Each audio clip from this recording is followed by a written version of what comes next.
dari dulu sampai sekarang tidak pernah ada keterwakilan dari perempuan. Oh iya. Betul, itu yang menjadi utama. Keterwakilan perempuan yang memang duduk menjadi seorang rektor. Karena saya sudah mengevaluasi dan melihat di EPB, kemudian di UGM, di perguruan tinggi yang lain. Sepertinya tahun 2022 ini seperti tahunnya perempuan loh kira-kira.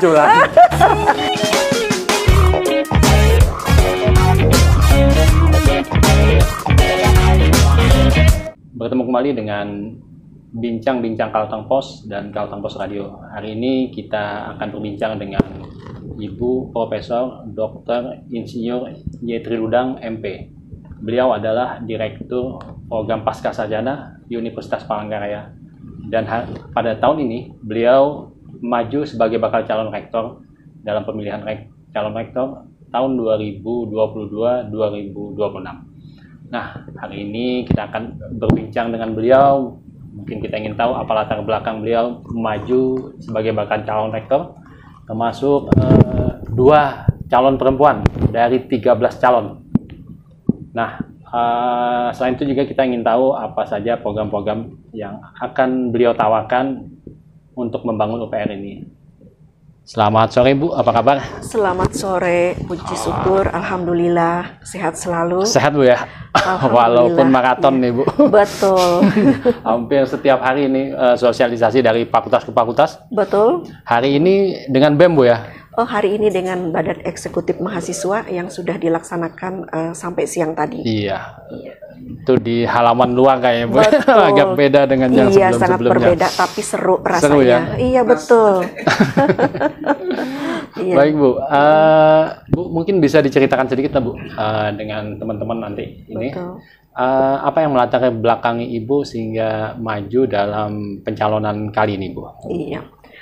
Baik, terima kasih Mas Ismail yang pada kesempatan ini hadir di kantor program Pascasarjana. Oh iya, iya betul ya. Di ruangan Ibu nih. Iya betul dia.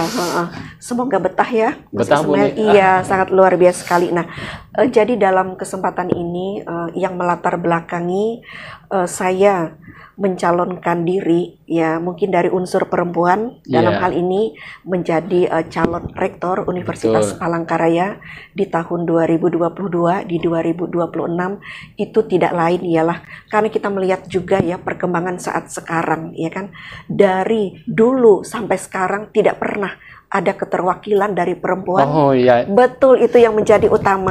Keterwakilan perempuan yang memang duduk menjadi seorang rektor. Karena saya sudah mengevaluasi dan melihat di EPB, kemudian di UGM, di perguruan tinggi yang lain. Sepertinya tahun 2022 ini seperti tahunnya perempuan loh kira-kira. Itu yang memang itu ya. Tetapi juga ya kan walaupun memang sebagai seorang perempuan ya kan perempuan kan harus tetap menempatkan jati dirinya, harus dapat memberikan mutu dan kualitas kepada membangun Universitas Palangkaraya itu ke depan. Nah, apa yang menjadi latar belakang saya itu kita harus melihat bahwa ke depannya itu sebagai seorang pimpinan itu dia harus berwawasan ke depan ya. Selain daripada itu juga sebagai seorang pimpinan dia cepat dan tepat dalam mengambil keputusan.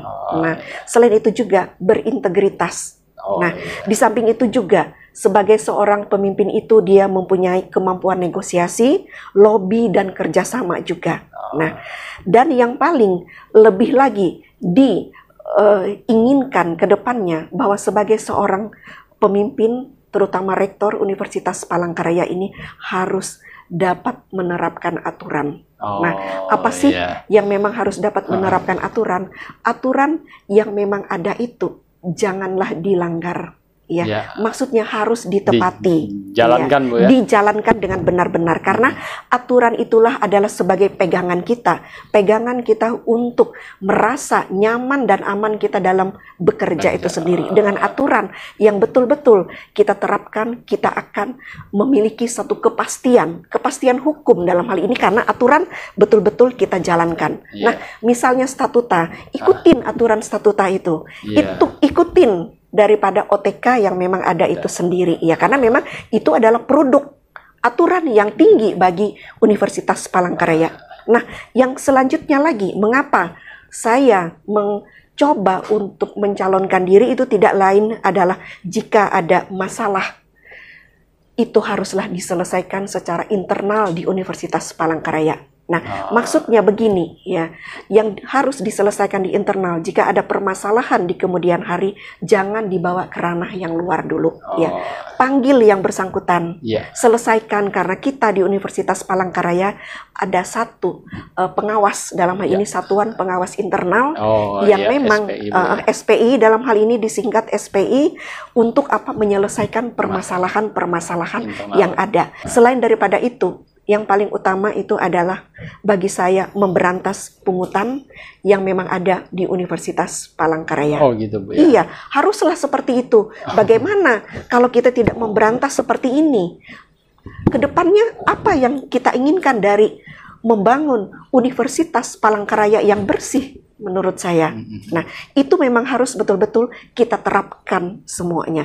Artinya, kesimpulannya, seorang pemimpin atau seorang rektor itu sendiri harus tahan dan kuat mental, ya kan, sehingga orang akan aman dan nyaman bekerja, ya kan, tidak ada saling melihat kiri kanan, dan juga seorang rektor itu dituntut menjadi seorang panutan, arif bijaksana, mengayomi, tahan mental dan bertanggung jawab serta mempunyai kuat komitmen itu sendiri. Nah, itu yang memang harus kita tekankan kepada pemimpin kita ke depan itu sendiri. Berarti Ibu siap ya? Saya siap seperti itu, karena memang ini sudah saya jalankan di program Pascasarjana Universitas Palangkaraya sejak tahun awal 2019 itu sendiri, dengan kebijakan-kebijakan yang memang kita lakukan dan telah kita laksanakan. Iya. Selanjutnya Bu, kira-kira program apa sih yang akan Ibu tawarkan seandainya nanti terpilih memimpin UPR nih? Apa nih program-program unggulannya? Iya, memang baik, terima kasih. Program-program itu memang sebagian sudah kita laksanakan di program Pascasarjana itu sendiri. Di dalam hal ini, salah satunya itu adalah terkait dengan perbaikan daripada akreditasi. Itu kayak menjadi syarat penting ketika perubahan jadi BLU dan PTNBH. Bagaimana Bu? Iya, kita harus memperbaiki akreditasi ya, apalagi saat sekarang kita telah memasuki status daripada UPR menjadi BLU ya kan, itu diberikan 1 tahun ke depannya untuk menuju kepada PTNBH. Nah, itu dia. Itu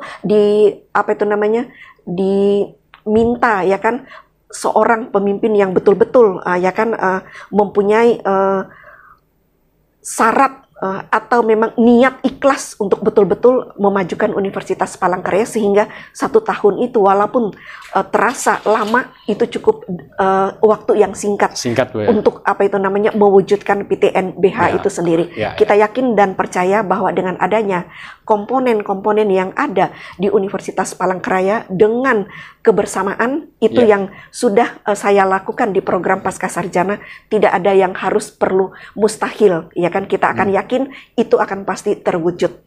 Gitu. Jadi, strateginya gimana Bu? Akreditasi, meningkatkan akreditasi itu berdasarkan pengalaman ini apa yang dilakukan? Berdasarkan pengalaman untuk meningkatkan akreditasi, pada saat saya diberikan kepercayaan oleh Rektor Universitas Palangkaraya sejak tahun 2019, itu tadi ada 9 program studi yang ada di program Pascasarjana. Ini salah satu contoh saja, di mana 1 program studi saja yang akreditasinya baik. Jadi 2 program studi itu tanpa akreditasi, dan 6 program studi itu semuanya diberikan akreditasi C.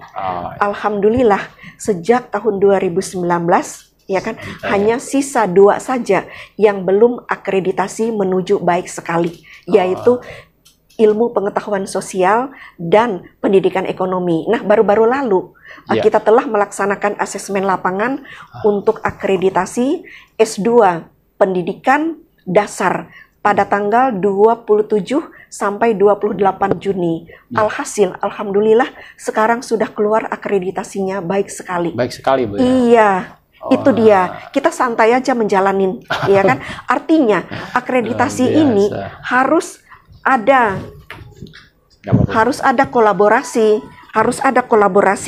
antara pimpinan dan program studi unsur-unsur yang di bawahnya itu saling bekerja sama. Jadi untuk akreditasi ini tidak bisa memikirkan sendiri, Bu, ya? Sendiri. Harus iya, karena memang tim. penilaian dan jawaban-jawaban itu memerlukan seorang pemimpin, yaitu Direktur Program Pascasarjana, kemudian lagi Ketua Program Studi itu sendiri, juga berserta komponen-komponen yang lainnya, terkait juga dengan unit penjaminan mutu, terkait juga dosen, kemudian mahasiswanya, alumninya itu sendiri, dan staf daripada administrasi itu sendiri. Jadi merupakan satu kolaborasi yang memang harus kuat untuk itu. Jadi kita tidak boleh saling salah menyalahkan pada saat pelaksanaan akreditasi. Bagaimana seorang pemimpin dalam hal ini membawa mereka kepada satu tujuan tersebut.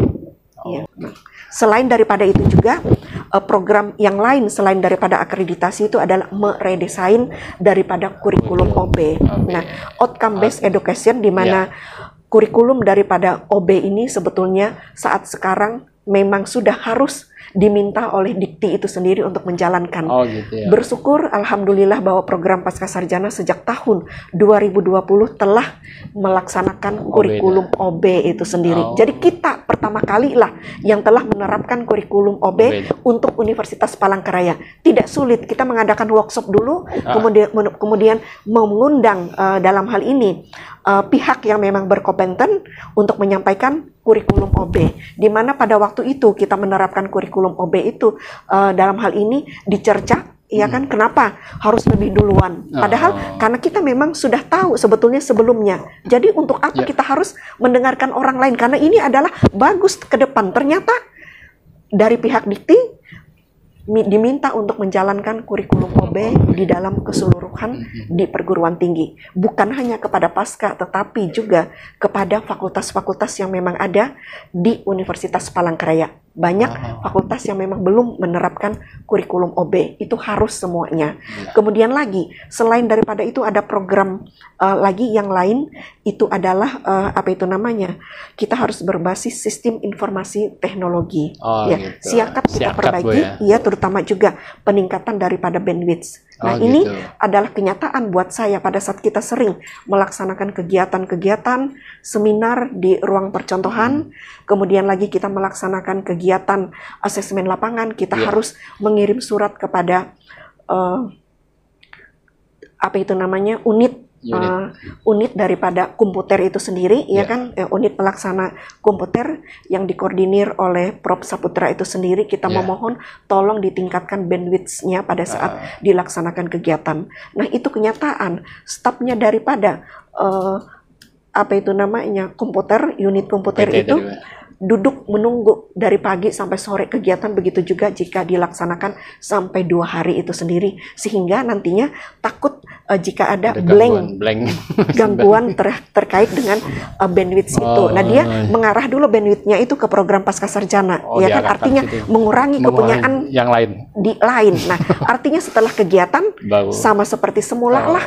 Iya, tidak bisa ngapa-ngapain. Nah, ini harus kita kuatkan ke depan. Nah, kemudian lagi selain daripada itu, penerapan daripada standar nasional. Apa itu, Bu? Standar nasional ini, ya kan, harus kita terapkan, ya kan, di mana kita harus karya-karya kita, baik itu skripsi, tesis, disertasi, harus dilakukan uji plagiasi. Nah, standar nasional saat sekarang menerapkan uji plagiasi adalah 25%. Sedangkan program Pascasarjana sudah menerapkan uji plagiasi di tahun 2019 itu 30%, dan di tahun 2022 ini lebih tinggi daripada standar Dikti 23%. Artinya sudah kita terapkan uji plagiasi. Nah, jadi kita tinggal hanya membuat kebijakan untuk keseluruhan fakultas yang memang belum menerapkan itu sendiri. Nah, selain daripada itu, standar nasional yang lain yang harus kita ikutin adalah setiap karya, baik itu skripsi,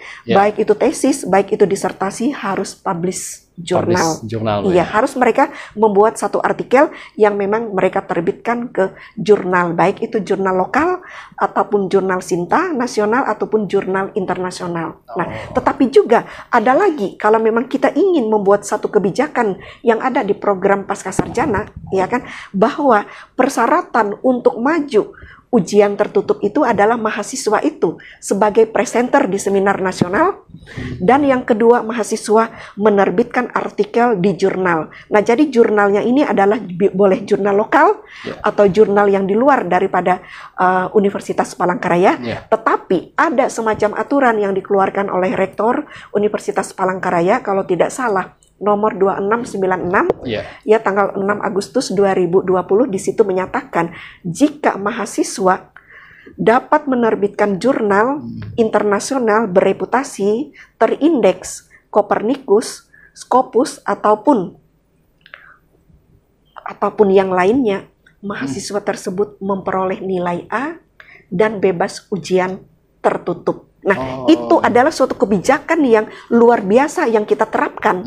Ini bukan kebijakan tersendiri daripada program Pasca menurut saya, tetapi adalah suatu kebijakan yang memang setelah kita melakukan studi banding ke program Pasca di luar Universitas Palangkaraya, hal tersebut sudah mereka terapkan. Artinya juga satu tingkat lebih naik program pasca sarjana menyetarakan kualitas dan mutunya dengan program pasca sarjana di luar Universitas Palangkaraya. Apakah itu statusnya program pasca sarjana tersebut di luar adalah Satker ataupun BLU ataupun PTNBH itu sendiri. Artinya kita sudah sejajar dengan program pasca yang lain. Jadi berdasarkan pengalaman yang ada, yang sudah kita lakukan, inilah nantinya yang akan menjadi bekal jika Ibu terpilih, iya saya terpilih, iya membuka hati Bapak Ibu anggota Senat.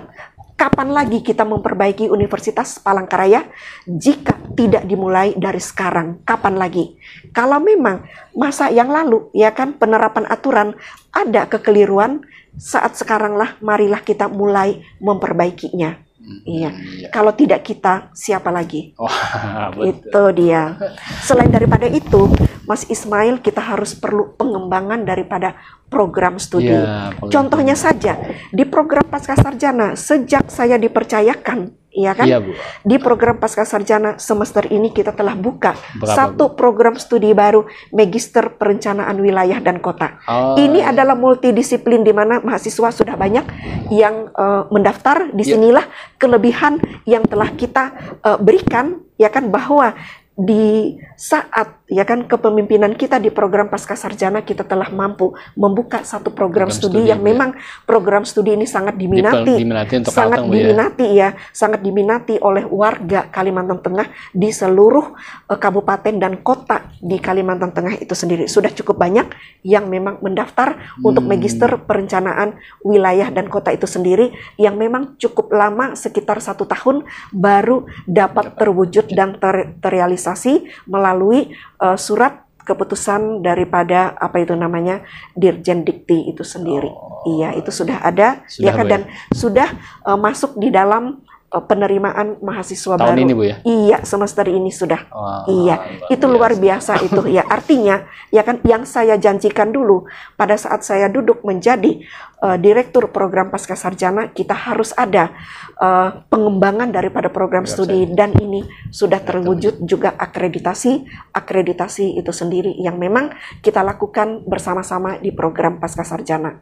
Jadi jangan khawatir Bapak dan Ibu semuanya, ya kan, pengalaman yang memang membuktikan kita untuk itu, ya kan, yakin saja, ya kan, bahwa dengan pengalaman yang memang kita dapatkan, kita akan nanti jika dipercayakan oleh anggota Senat untuk membawa Universitas Palangkaraya ke depannya, kita akan tetap selaras, ya kan, betul-betul membangun dan memperbaiki Universitas Palangkaraya itu ke depan. Itu teman-teman. Jadi program-program beliau ini sebagian sudah beliau laksanakan. Betul. Di pasca sarjana. Iya, tidak sulit. Punya pengalaman untuk itu, Bu, ya. Artinya memang program yang sederhana, tapi realistis. Iya, sangat realistis. Di samping juga program-program yang lain, terutama tadi kita harus mengembangkan daripada sarana dan prasarana, kemudian lagi meningkatkan kualitas dan kuantitas daripada penelitian dan pengabdian kepada masyarakat, kemudian lagi kita juga harus meningkatkan kualitas daripada dosen itu sendiri. Nah, itu adalah unggul tadi menurut saya. Kemudian selain daripada itu juga meningkatkan kualitas daripada kelulusan itu sendiri. Nah, misalnya meningkatkan kualitas kelulusan, ya kan? Apabila mahasiswa ini sudah dapat menerbitkan jurnal yang memang berskala atas standar, ya kan? Mungkin dia dapat menerbitkan jurnal yang memang bereputasi internasional, ya. Kompensasinya apa kepada mereka? Karena menerbitkan jurnal itu tentu tidak dengan biaya yang murah. Artinya mungkin kita akan membuat satu kebijakan bebas skripsi. Seperti di program Pascasarjana, ya kan, bebas ujian tertutup. Nah, seperti di S3 kita harus berani membuat satu terobosan, ya kan. Jika dia bisa menerbitkan 2, itu bebas ujian tertutup jurnal. Jika dia nantinya suatu ketika bisa menerbitkan 3 jurnal internasional, bebas sidang promosi doktor. Itu harus berani. Visi misi dan program kerja unggulan ini merupakan aktualisasi dari aspirasi Civitas Akademika UPR. Saya datang langsung ke sebagian dosen, ke mahasiswa, kemudian ke tenaga administrasi itu sendiri, ya kan, dan stakeholder kunci yang menghendaki UPR itu menjadi universitas unggul dan ternama tanpa meninggalkan identitas dan keluhuran budaya lokal. Nah, selain daripada itu, implementasi daripada visi misi dan program kerja ini cukup realistis, saya katakan, karena sebagiannya telah dan sedang diterapkan saat kami memimpin di program Pascasarjana UPR. Nah, mandat yang diberikan Kemendikbud-Ristek Dikti kepada UPR untuk menjadi perguruan tinggi pembelajaran unggul berbasis riset dengan arah pengembangan pada lahan gambut tropika dan daerah aliran sungai dapat dicapai secara akseleratif. Iya, Bu. Terakhir, Bu, nanti kan jadi BLU, jadi kemudian PTN ya. Salah satu tantangan terberatnya kan ketika menjadi itu kan adalah soal pendanaan, Bu. Betul. Persentasenya kan pendanaan pusat akan berkurang. Betul. Nah, bagaimana, Bu, strateginya seiring dengan perubahan status itu pendanaan dari pusat berkurang sementara dituntut perguruan tinggi melakukan pendanaan mandiri. Sementara ini program-programnya banyak. Nah, bagaimana membiayain program dan juga nanti membiayain operasional dari perguruan tinggi itu? Iya, baik Mas Ismail. Tentu saja dalam hal ini kita tidak hanya mengandalkan UKT ya, karena itu kecil, itu tidak. Berarti nggak naik dong UKT, Bu, ya, kata mahasiswa. Iya, kita harus juga memikirkan juga mahasiswa juga, ya kan. Nah, tetapi kita banyak mempunyai cara. Saya sudah melaksanakan studi banding ini. Harus saya sampaikan ya cara-cara tersebut. Mungkin sebutin satu deh, Bu, biar nanti mahasiswa. Saya akan menyebutkan beberapa dalam hal ini karena ini sudah ada di dalam benak saya ke depan. Ya, justru itulah saya melaksanakan studi banding itu ke perguruan tinggi lain itu adalah untuk mengetahui hal tersebut. Oh, ke depannya Universitas Palangkaraya kalau dia menjadi PTNBH itu bagaimana? Apakah memang harus diandalkan dari UKT? Oh, itu tidak juga, itu hanya seperberapanya menurut saya. Iya. Apa nih, Bu? Nah, itu yang pertama itu kita yang utama adalah menginventarisir aset-aset UPR, ya kan, dan meningkatkan status legalitas aset negara yang telah dikelola oleh UPR, baik itu dalam bentuk lahan, tanah, bangunan dan lain sebagainya. Nah, itu hanya sebagian saja aja. Iya. Tetapi ada lagi yang memang lebih utamanya. Apa dulu? Itu adalah mengidentifikasi peluang bisnis yang dapat dikerjakan oleh dosen dan mahasiswa itu sendiri. Nah, peluang bisnis ini kita tahu kan ada penelitian. Penelitian itu kita jadikan komersil. Nah, jadi penelitian itu komersilnya ini kita mengarah kepada hilirisasi daripada penelitian. Di sini kita dapat mendapatkan dana-dana. Ya, selain daripada itu, Mas Ismail, jangan takut ya terkait dengan dana. Kita juga dapat membentuk dan menguatkan inkubator bisnis dari setiap fakultas atau bidang ilmu itu sendiri. Ya, jadi nanti kan ada rumpun-rumpun ilmunya. Jadi kita harus kuatkan itu sendiri. Itu juga dapat menciptakan pemasukan input. Nah, yang selanjutnya adalah kita mengembangkan kewirausahaan social entrepreneurship secara profesional. Ini banyak kan seperti di MIPA itu gudangnya yang dapat mengembangkan kewirausahaan. Makanya di dalam satu mata pelajaran itu harus ada kewirausahaan. Karena bukan hanya kita menciptakan kelulusan mahasiswa itu, mereka memikirkan hanya bekerja di kantoran, tetapi setelah lulus mereka bisa menciptakan semacam wirausaha bagi dirinya sendiri, sementara mereka menunggu pekerjaan yang lainnya. Terkait dengan dalam pemilihan kan pasti ada yang terpilih, ada yang tidak. Seandainya Ibu terpilih, bagaimana dengan calon-calon lain? Seandainya Ibu tidak terpilih, bagaimana juga sikapnya? Itu kan perlu juga, Bu. Terakhir, Bu, biasa. Bahwa kita ini namanya di dalam kita bertarung, ya kan, seperti ini pasti ada yang menang dan ada yang dikalahkan, ya kan. Inilah yang memang sudah kita berikan, ya kan. Yang terpenting bagaimana pihak daripada anggota Senat menilai secara rasional, real menurut saya. Kalau memang kita ingin memperbaiki Universitas Palangkaraya, harus pilihlah orang yang memang betul-betul, ya kan, dapat membawa dan mengayomi, ya kan, berlaku arif bijaksana, bertanggung jawab, ya kan, serta berkomitmen kuat untuk membawa universitas kepada depan. Nah, jika saya terpilih seperti itu tadi, tetapi jika saya tidak terpilih, saya legowo, tapi saya tetap eksis berkarya.